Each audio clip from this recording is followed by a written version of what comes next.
much. What? I'll post the whole video, but I'll keep it private, and then you can have a look at it, make sure you're happy before I make it public. And definitely. And you send me all your links to your different, your different forums and stuff, and hopefully we can get some more students for you. Yeah, thank you, thank you. Brilliant. Right, ready to teach me? Yeah, of course. All right, let's go. Yeah, so let's start. So Neil, today we are going to split the lesson in, let's say, 3 parts, okay? So let me share the screen and you can see what I'm talking about.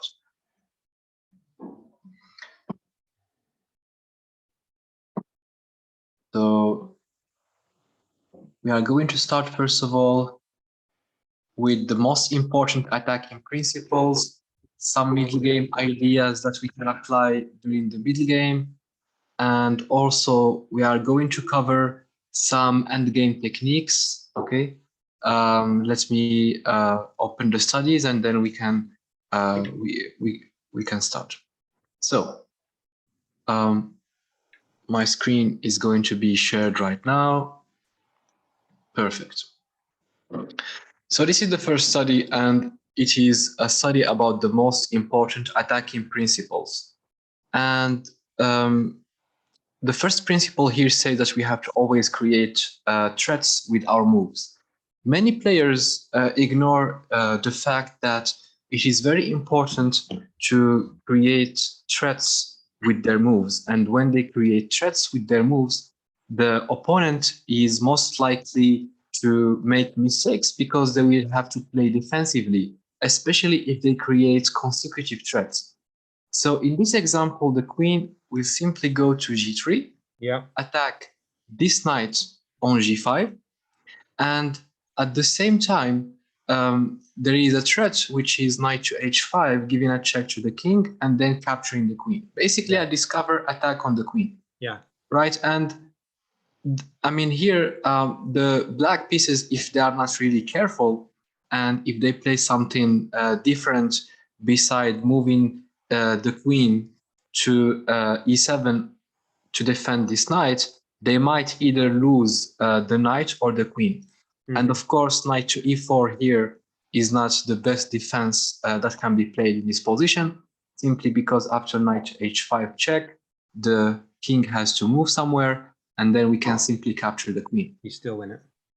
Exactly. And this is one of the most important attacking principles that we can, we need to make sure always to play good attacking chess, to constantly give threats to the opponent and force them to play defensively instead of offensively.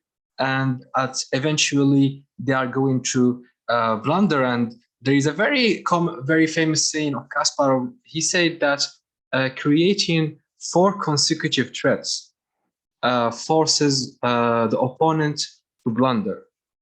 So threats can be, for example, attacking a piece, giving a check, threatening a fork, threatening an important pin, let's say, and etc. So these type of threats has to be always in mind in order for us to force the opponent to blunder.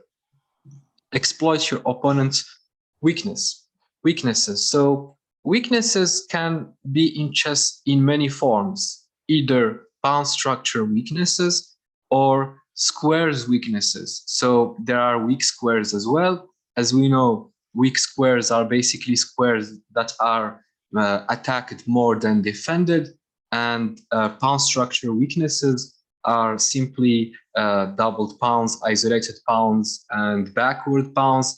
And we can also say hanging pawns. In this example here, the pawn on c7 is a backward pawn.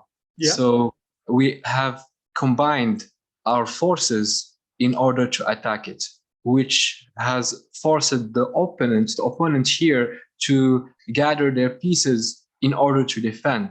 So they are defending, but at the same time, their pieces are forced to stay here defending the pawn on c7. Right. So they are somehow stuck defending this pawn.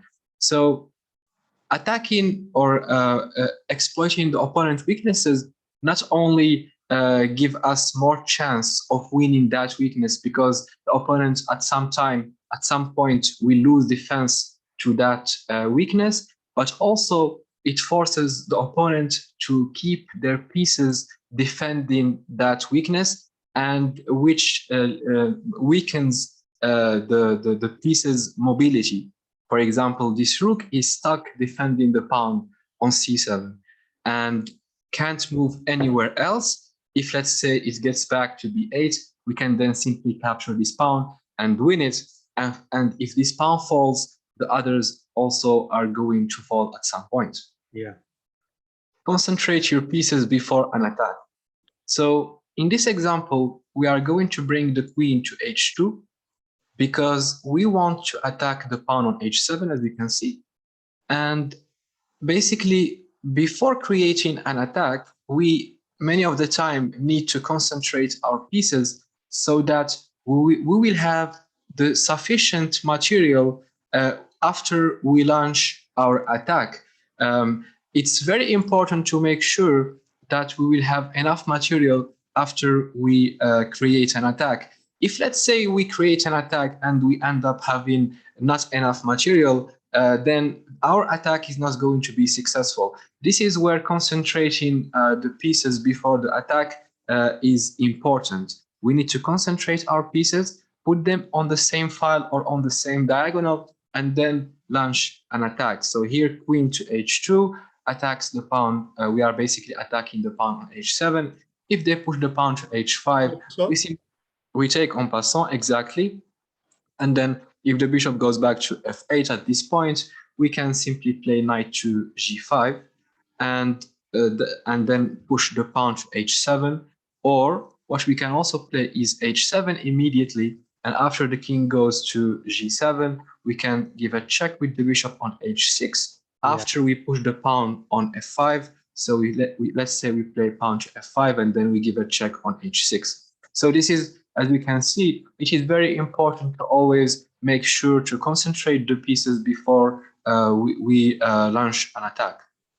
When you're attacking, open files, ranks, and diagonals.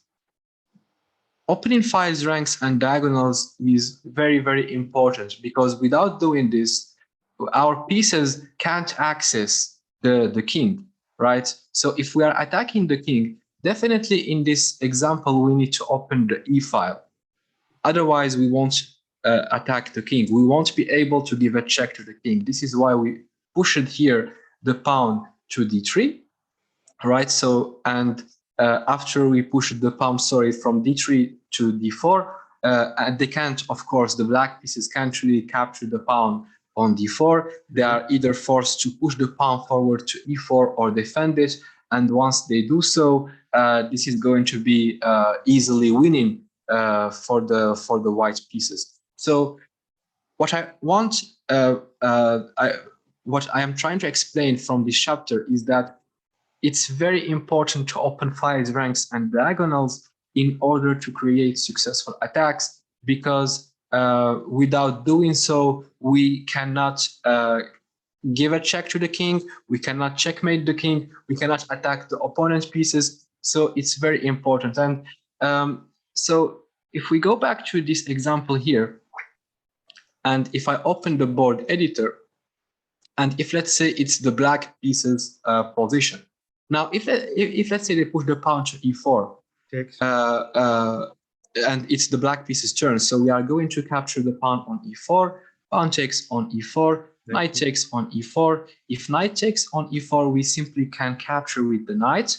We will prefer to capture with the knight and not the rook, because if we give a check with the rook, the bishop can simply go to e7 and they are going to defend the threat.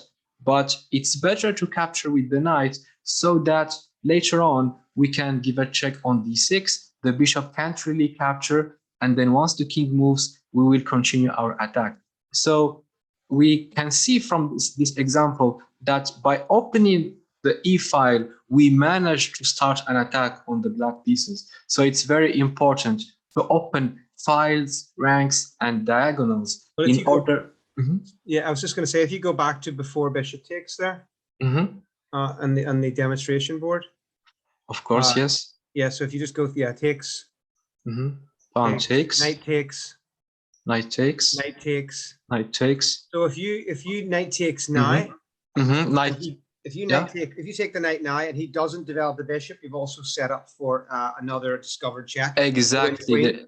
Exactly. There is a discover attack on f6. But you could go c3 and win the queen, couldn't you?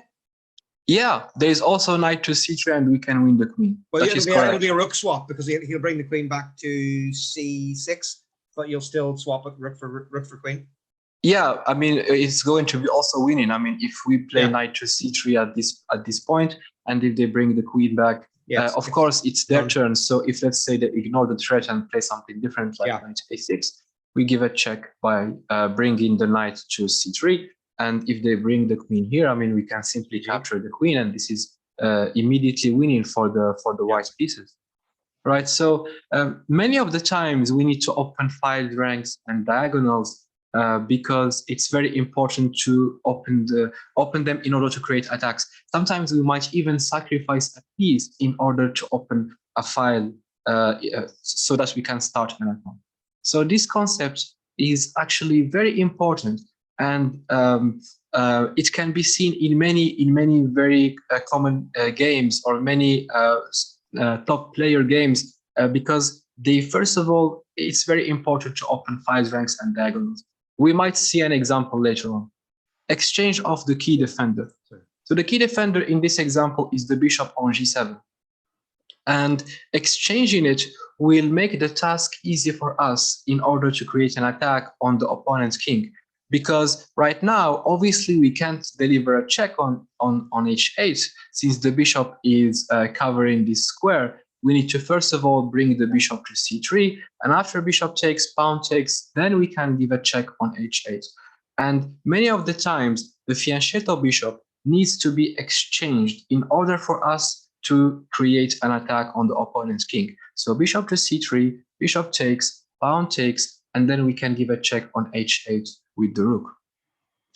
If you have the initiative, avoid exchanges. So in this example here, it's the white pieces who can actually create an attack and pin the queen to the king. So they can lift up the rook to e3 and then bring it to g3 in order to pin the queen to the king. So if they exchange the queens of the board, this idea of lifting the rook and bringing it to g3 won't be possible anymore because the queens are off the board and there is no sense of lifting the rook and giving a check, because even if we do that, the black pieces here can easily bring their king to h7. And if we bring the rook here, I mean, we don't have really anything at this point. So this is why if we have the initiative, or if we are the one who is creating, if let's say we are creating an attack, we should definitely not exchange the pieces that are attacking. And in this example, we are simply going to bring the queen to a3, lift the rook up to c3, bring it to g3, and then we are going to pin the queen to the king. So I would be scared to put it there because that would feel like a very passive move. You know, to put the queen in such a protected square. It's in a very protected square. And in what concerns bringing the queen to I mean, when moving the queen, we have to ensure that we are going to bring it to a square where the opponent won't easily attack it, because the queen is a valuable piece. So we need to always make sure to place it in square where the opponent is going to have difficulty attacking the queen. And that's a very nice observation. So rook to c3 is going to be our next move, and then we can bring the rook to g3 to pin the queen to the king. So when we have the initiative, we have to avoid exchanges. Attack on both sides of the board. So in this example, we are going to bring the rook to h3 and the c rook to h1 in order to attack the pawn on h7, because obviously there is nothing we can achieve in this side of the board because the pawn on c7 is defended. So we need to bring the rook here. And then if they try to defend, we simply bring the other rook to h1, and then we are going to capture the pawn on h7. They can't really do anything about this pawn here on h7. So the most important thing that we need to learn from this chapter is that if there is no attack on a side of the board, we need to switch our attack to the other side of the board. Can I ask Yes. you? Can you just keep this position up for a second? Yeah. So I'm just working through this in my head, and I'm really bad. Yeah, that's my next move, right? Yes. So if we, yeah, so you go to the attack, take the pieces over to attack. Yeah, I'm really bad with notation, so you have to forgive me. So no worries. So I put rook on d4. That's if I'm black, that's my first go. Yeah. My move. Then we're gonna it's gonna be takes. Then takes again. Then you take. And now I can slide off, constantly threatening this. Obviously, you take. But now I get this pass pawn. So do you. So does that not become a very even game still? Somehow, yes. It's somehow going to become an even game. That is correct. But what we can also do, if let's say we bring the other, was there some way to change that into a winning position? Because I looked through it and I was kind of like, I don't see the win there, even though you just exchange the pawn, you win that pawn. That's a very good question, actually. So if let's say here we play the rook to h1 and they bring the rook to d4, well, we can first of all, so if we take, they take, and then if we take, they take here, and then if we take here, they go here, and then if we take, they try to push this pawn. Yeah. At this point, we can use the king. So we get the king to b2, and then if let's say they get their king to b7, we get our king to c2. If let's say they push the pawn, well, we can we need to at some point to stop them from promoting the pawn. So it's somehow a drawish position. Yeah, this is a complete draw, but there must be also other continuations. So if let's say we don't want to attack, if let's say we bring the rook this point at this time to c6. Yeah, I like that take better. Yeah, this is actually better. And then if they bring the rook to d6, well, we can, for example, take on d6, and then if they take with the c pawn, we can play rook to h1, and then if they defend, at this point we can attack the pawn on f6. So as you can see, we can. I like that better. We can do it differently. It doesn't matter how we are going to attack we are going to bring our forces to the other side of the board. What it matters is that we need to understand that if there is no attack on a side of the board, we need to switch our forces to the other side of the board. We can also switch our forces to the center. For example, if there is something we can attack in the center. Okay. So these were some of the most important attacking principles that are very important in order to have a good understanding of attacking chess. So in this study here is about the middle game ideas, and as we know, each opening has its own middle game plan. So every chess player, when they want to learn an opening, they need to also learn what type of middle game plans they need to apply, because it's very important to know the middle game plans of each of the openings we play. However, there are also some generic middle game plans that we can apply. And in this study, we are going to see some of them. The first chapter here says that we need to break open the center. So by pushing this pawn to e5. 1 second. Yeah, sorry, Nizar. No worries. Hi, sorry, this is Nathan. Can I help you? Hello, can I help you?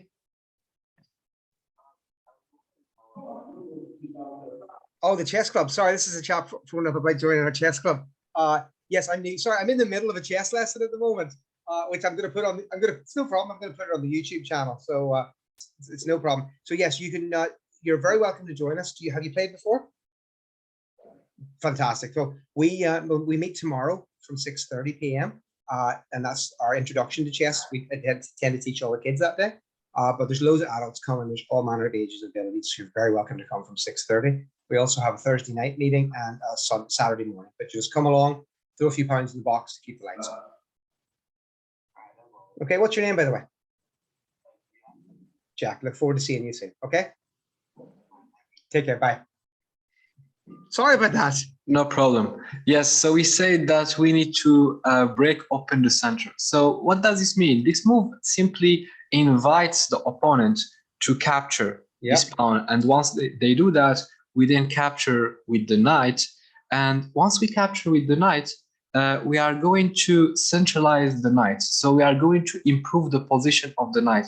And the knight, as we know, is very well placed if it is in the center, because then it is going to control many squares, right? So the knights here control 8 squares in total, but on the side of the board, it will only control 4 squares. So that's the idea of pushing the pawn toward the center of the board. But this is an example where we are showing that we need to centralize. We push the pawn to centralize the knight, but it doesn't mean that we always break open the center to centralize the knight only. Could you go back, Nizar? Could you go back 2 moves?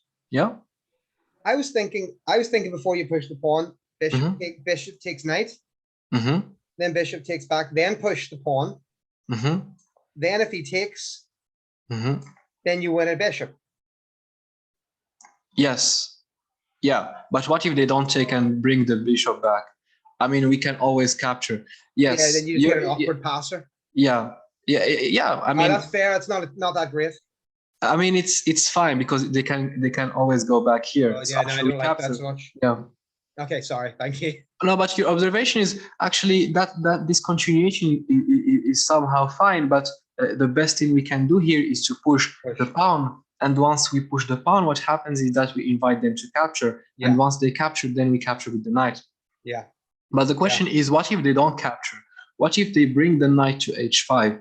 I mean, if they bring the knight to h5, we are going to capture on e7, and then exactly, and we are going to win this pawn. So we take it with the queen. Queen takes, rook takes, and then we are going to target this bishop. And if they bring it here, I mean, at this point, we can simply play a move like, let's say, rook back to. We can either play rook back to not rook back to d3, but we can also play knight to d4. Yeah, I like that. Capture here, we are going to open up the g file, right? Yeah. So and we are going to also bring the rook to the 7th rank. And the idea here is that we many of the time need to push a pawn toward the center of the board in order to break the center and to invite the opponent to take that pawn, and then we can simply centralize our pieces. We can also, in this example, we saw that we can centralize the knight, but in many of the cases we can centralize the bishop, can centralize the queen, for example. Yeah, so it can be another piece. And the next chapter says that we need to trade off bad pieces with good pieces. This is very important because during the middle game we might end up having a bad piece. We might end up having, let's say, a bad knight or a bad bishop. Then what we need to do is that we need to exchange that bad piece with a good one of the opponent. So in this example, the bishop on b2 is a good bishop, right? So we are going to exchange this good bishop here with this bad bishop that we have on e7. Why this is a good bishop too? First of all, it's controlling the long diagonal, right? And it's also pointing on the king's position. So we are going to bring the knight to this square.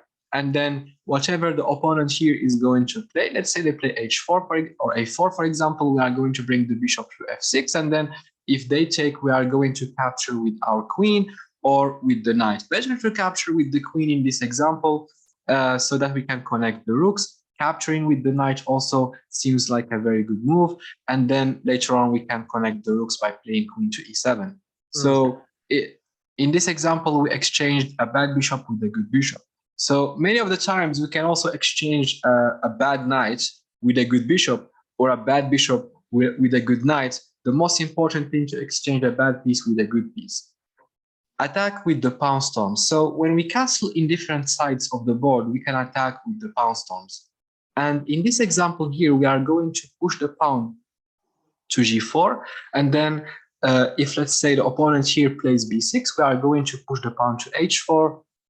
And then if they develop their bishop to b7, we are going to push the pawn to h5, takes, and then later on we are going to exchange the king defender. Once we exchange the key defender, we are going to later on develop the knight to h3 at some point to give a check with the rook on g1, and then eventually it is going to be a checkmate. So we obviously here we didn't play the best moves for the black pieces, but just to demonstrate how things can be done, we played these moves. And it is very important to understand that when we castle in different sides of the board with the opponent, it is very important to maintain a good central control and to be very fast in our attack. By that, I mean we need to reach the opponent's king very fast and faster than they are going to reach our king. Without maintaining a good central control, or without reaching the opponent's king before the opponent does to our king, we might not create a successful attack. By maintaining a good central control, I simply mean that we need to have 2 pawns controlling the center and also some other pieces. So the opponent doesn't, we should not let the opponent control the center fully. We need to control the center as well. And we need to push our pawns, invite the opponent's pawns to capture, to weaken the king's position. Then we will exchange the key defender, which is the bishop in this example. And once we do that, we later on can create our, we can simply give a checkmate as we saw in this example. Okay, so this is very important, but the best defense, or let's say if we assume that opponent here is going to play the best moves, they are not of course going to play b6, but they are going to play b5, because they need also to attack. They need also to push their pawns forward toward our king. And it's like a race. So we are pushing pawns in this side, and they are pushing pawns in this side. And the first one to reach the opponent's king is the one who is going to win. And as an advice, if you are playing with a higher rated opponent, try to not castle in different sides of the board. Try to castle in the same side of the board as they do, because they are going to use their experience to create a strong attack with their pawns, and then the game would end up probably in a loss. So when you play against a higher rated opponent, try to castle in the same side as they do. And another point I would like to mention, we many of the time attack with the pawn storms, not only when we castle in different side as the opponent, but also on the same side. If both players castle on the king side, we can also create an attack with the pawn storm. I'm always very nervous to do that. I know that's a theme in the King's Indian attack, in the Yes. King's Indian defense. Yes. I'm very wary of pushing my pawns away from the king. Yeah, but we can do that if the opponent pieces are not like, if the opponent doesn't have many pieces next to our king, then we can push the pawns. But if, let's say, they have 2 or 3 pieces next to our king, or ready to go next to our king, pushing the pawns then is going to be a bit complicated, because they might create an attack. So creating batteries in the open and semi-open files. So in this example here, we are going to bring the rook to e1, and then we are going to bring the rook to e3, queen to e2, rook to e1, and then, as you can see, we have now a rook and queen battery in the e file, right? So it's a queen and a rook battery in the e file. And we many of the time need to create batteries on the open files, because we are going to control those files with the batteries. So if you see an open file, create a battery there. Create a rook or a rook and queen battery, or you can also create a queen, like 2 rooks and queen battery, like we did in this example. So we don't have only rook and queen batteries, but also we have bishop and queen batteries. And bishop and queen batteries can be created in the diagonals. So queen to c2, and we are targeting the pawn h7. And at the same time, we are creating a battery in this diagonal. Making a rook lift. So sometimes we might need to use the rook in creating attacks, So in this example, we are going to bring the knight to e5, bishop takes, and after bishop to d7, we are going to push the pawn to f4, and then we are going to bring the rook to f3. And as we can notice, we are going to use the attack, the rook in an attack. So we are going to bring the rook here and then bring it to h3 in order to use it in an attack. I'm sorry, 1 second.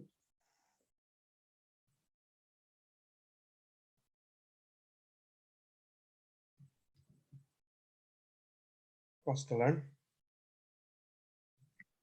Sorry, I just need to drink some water. Yeah, so as we said, we can use the rook in an attack in this example. And then, as you can see, we lifted the rook. And then at some point, we are going to bring it to h3, capture the knight. Like a great gift, isn't it? Not really. Not really. I mean, in the Greek gift, we need a knight. But in this example, we are just going to use the rook. Okay. Yeah, so we lift the rook to f3, bring the rook to h3, capture the knight on f6, then capture this pawn on h7. Yeah. Right. So this is how we can use the rook by first of all by lifting it first and then use it in the attack. Relocate a knight into an outpost. An outpost is basically a piece in a square on the 5th or the 6th rank, and that piece is defended by 1 or 2 pawns. So in this example, in order to create an attack with the knight, in order to relocate the knight into the outpost, we need to bring the knight all the way from f3 to c2 to e3 and then to d5 after knight takes, and now we have an outpost. First of all, the first condition to have an outpost is that the outpost needs to be on the 5th rank. Yes. And the second condition is that it has to be defended by 1 or more pawns, 1 or 2 pawns. And the third condition is none of the opponent pawns can attack the knight. That's a really deadly position. Yeah, and at this point we can capture the pawn on b6, and that is a fork.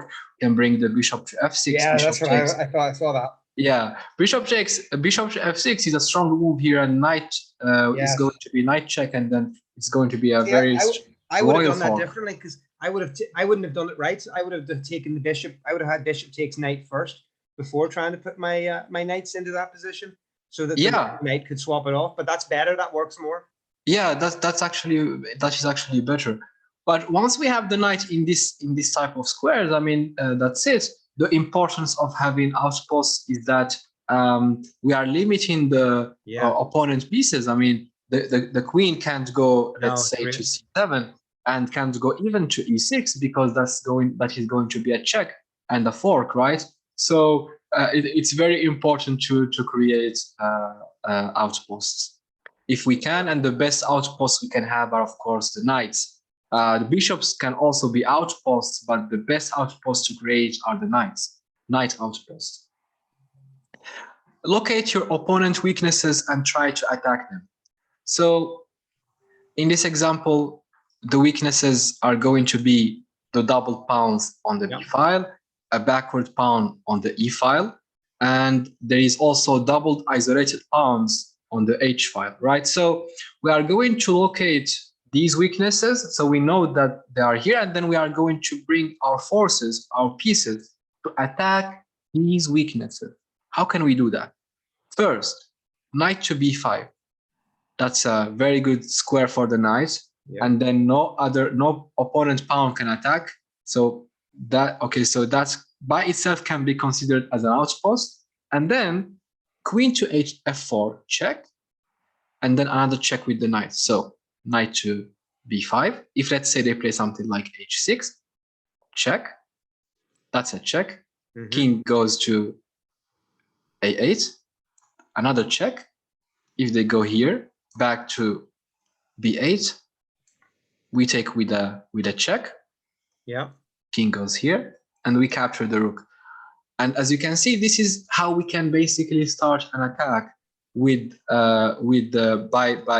can first of all locate the weaknesses and try to exploit them. So it's very important to locate the opponent weak pawn structure and attack that weak pawn structure. That's something very important. Can also attack this backward pawn. How can we do that? We bring the rook to e1 to target the pawn, and then we can at some point give a check and again do the same thing. Or we can also, let's say, probably double the rooks on the e file and target this pawn. Sure. Right. The most important thing is we need to attack the weaknesses. So you can also play knight to h4 at some point. Bring the knight here, attack this rook. Or what else can be achieved here? We can also push the pawn to c4 to open up the file for the rook. So many ideas can be applied at this point. We can, yeah, so basically this is what we can achieve, or we can also bring the knight to e5, attack the queen, and if knight takes, pawn takes, and we can attack the knight. So the most important thing is to find the weaknesses on the board and to try to attack those weaknesses. Eliminate weaknesses before they are attacked. So prophylactic moves are basically moves that we use they are basically moves that we are defending before the opponent's attack. So we know that the queen is going to go to c7 at this point. So we are going to bring the bishop back to b3 before the queen goes to c7. So we bring the bishop back to b3, and then the queen goes to c7. So we have defended the bishop before the queen's attacking. So prophylactic moves are moves that we use to defend before the opponent attack. Another example can be seen. Let's say, I'll give an example. Let's say in a position where, let's say we have e5, we have the queen here, we have a pawn here, and let's say the knight is here, their knight is here, they have a knight here. This is just an example. And then we just played bishop from f1 to c4. Now they can play bishop to g4, right? And pin our knight to the queen. So what we can do instead of playing bishop from f1 to c4 is that we can push the pawn to h3 and then prevent them from bringing the bishop to g4 and pinning the knight to the queen. So this type of prophylactic moves can be very useful. And many of the time we need to defend before the opponent attacks. Well, I see that position. I see that position quite often, obviously, and whenever I'm trying to do the fried liver attack, and h6 is often the response from black. Yeah, the anti-fried liver. Yeah, in the fried liver attack. So let's say we have e4, e5, knight f3, knight c6, bishop to c4. h6 prevents the knight from going to g5, and that's it. There is no fried liver attack. Many of the players, they are afraid of the fried liver attack. Shouldn't they? But but they can simply push the pawn to h6 and prevent the knight from going to g5 and attacking the pawn on f7. I've been trying something new recently called, I think I'm going to get it wrong, I think it's called the Knackmanson Gambit, where you end up giving away. It's a gambit from the from the Scotch. But in this type of position, some players they can just play knight to f6 without playing h6, because there is a very common trap in the fried liver. They can push the pawn to d5, and once the pawn takes, they can play knight to d4, bringing the knight to the center of the board. And if the white pieces push their pawn to d6, queen takes, and if knight takes on f7, so we basically allow them to make a fork, but after queen to c6, the black pieces are already winning here because they are targeting this pawn, usually, and also attacking the bishop. And usually the white pieces will continue their attack by capturing the rook. And after queen takes g2, rook goes to f1, queen check on e4. If bishop back to e2, then we can make a smothered mate with the knight. Yes, nice. It's a very common trap that we can use against the fried liver attack. That's lovely. Yeah. I tried to do the Traxler, but it's not as good as that. Yeah. I mean, this actually work many of the time. This smothered mates, because it's a nice one. Okay, so let's go back to the study. So we basically saw some of the ideas that we can, or some of the, and now we are going to see the last chapter, which is make one of your opponent's pieces as useless as possible. So in this opening here, in the English opening, takes, and then we have to push all the pawns on the dark squares. Why? Because we have just exchanged a dark square bishop with the knight, and the pawn took, right? So we don't have a dark square bishop, but the opponent has a dark square bishop.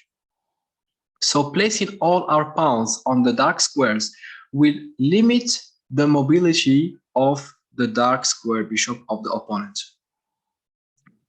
What we can learn from this is that whenever we don't have a dark square bishop and the opponent has a dark square bishop, we need to put all our pawns on the dark squares to limit the mobility of the dark square bishop. Okay, this is actually very, very important. Same thing can be applied for the light square bishop, for example. If we don't have a light square bishop and the opponent has a light square bishop, we need to place all our pawns on the light squares so that we can limit the mobility of the opponent light square bishop. Okay. Now we are going to move to another study, and this is going to be about endgames, because many players, they ignore that endgames is actually one of the most important phase of the game of chess. And I have noticed many in the years I've been teaching that players tend to ignore endgames. They just don't like to study endgames. Yeah. While that's the key. That's the key to improvement. If they study endgames, they are going to improve their level. And in this study here, we are going to see some advanced endgames that we need to know. So this is the trebuchet position. At a first glance, it looks like the best move that we can play here is king to e6. Sure. While that's a bad move. So if we play king to e6, that's a blunder, simply because after king to c5, our king, or the white piece's king here, is forced to move somewhere to d7, and then after king takes on d5, the black pieces will be able to promote their pawn. This is why the move that should be played at this point is king to f6. And after king to c5, attacking this pawn, king to e6. And after the king moves, then we can capture this pawn on d6, and then we can move the king and promote our pawn. So this is a very common, or let's say very famous position, which is called the trebuchet position. So the Reti endgame is also a very famous endgame that we need to know. So if we look at this position, it looks like the black pieces are going to win because their pawn is somehow the white piece's pawn moves this way, and the black king is next to them and can capture the pawn very quickly. But actually, it's a draw. King to g7 is the best move here for the white pieces. And after h4, king to f6, and if the king goes to b6, attacking this pawn, king to e5.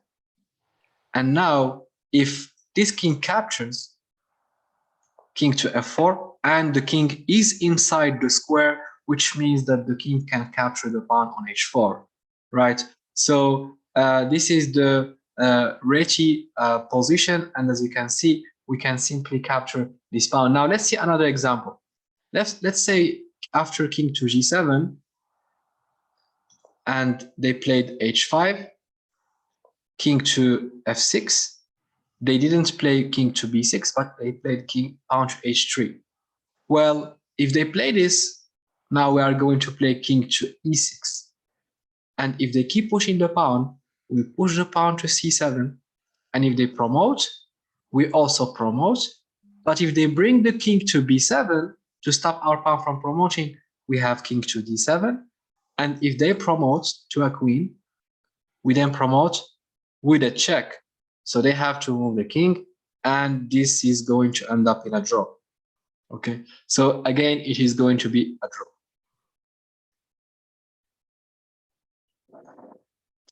So we are going to see the queen versus the 7th rank pawn. So in this example, we have a knight pawn. We call it a knight pawn because it's on the same starting square of the knight, and it's on the 2nd rank. So, and it's about, this pawn is about to be promoted. Mm-hmm. While the white pieces have a queen, and they need to stop this pawn from being promoted, right? So what they can do is that, what they have to do actually is to give a check, force the king, let's say, to, if the king goes to g1, then we will use this time to bring our king closer in order to capture this pawn. So the idea is that we have to constantly give checks, forcing the king to go to move, and if the king goes to g1, then we are going to bring our king closer. While if the king goes to e1 instead, then we can simply bring the queen here, targeting this pawn. If the king tries to cover or defend the pawn, we give a check. After king to g1, then we get the king closer. And after the king moves to, let's say, to h2, preparing for this pawn to promote, we give a check, another check, and then we get the king closer. And after the king goes to f1, same idea. We need to give a check, forcing the king to go in front of the pawn, and then we use that time to get our king closer. Now, because there's some squares that doesn't work on, isn't there? Yes, it doesn't work on the bishop pawn and the rook pawn. We are going to see an example. Oh, thank you. And if, let's say, the king goes to h1, that's a check. One more time, forcing the king to go back. Then we bring our king closer, and once they go here, we bring the queen here, and that is going to be a checkmate. So this doesn't really work on two cases. If the pawn is a bishop pawn, or if it's a rook pawn. So let's see the case of the bishop pawn. Now, if we give a check, the king can simply go to h1, to the corner, and after this, we will keep giving checks. The king will go to the corner, check, check. They will never go behind the pawn. They will go to the corner. And once the queen takes, that is going to be a stalemate. Yeah. So that is going to be a stalemate. And it doesn't really work if the pawn is a bishop pawn. Same thing if the pawn is a rook pawn. Let's see the example of the rook pawn. So check, king goes here. And if we move the king, that's a stalemate. Right? So immediately it's a stalemate. And these are the three cases. So if you have a queen against a 7th rook pawn, and the pawn is a knight pawn, then you can win. But there's also another case. If the pawn is a bishop pawn, but the king is behind the pawn, what we can do, and the queen can actually stop the pawn from promoting. In this case, it's also, I think, going to be a draw. No, but this is a check. Let's say, yeah, this is, I believe, going to end up in a draw. But if the queen can actually stop the pawn from being promoted, then this is going to end up in a draw. Sorry, in a win for the white pieces. Yeah. So that's the only case where we can win if the pawn is a bishop pawn. The king has to be behind the pawn, and the queen can stop the pawn from being promoted. Same thing applies for if the pawn is a rook pawn, and then we can stop them from being promoted.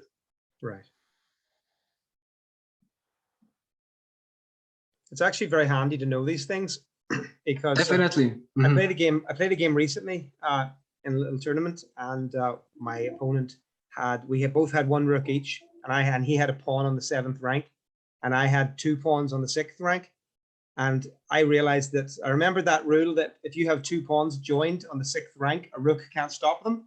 Definitely. So I thought, well, the fastest way then that I can finish the game is I just sacrificed my rook for his pawn and just gave it away and left him with a free rook, knowing that that his king was miles away and he could never prevent a pawn from being, from winning or from becoming a queen.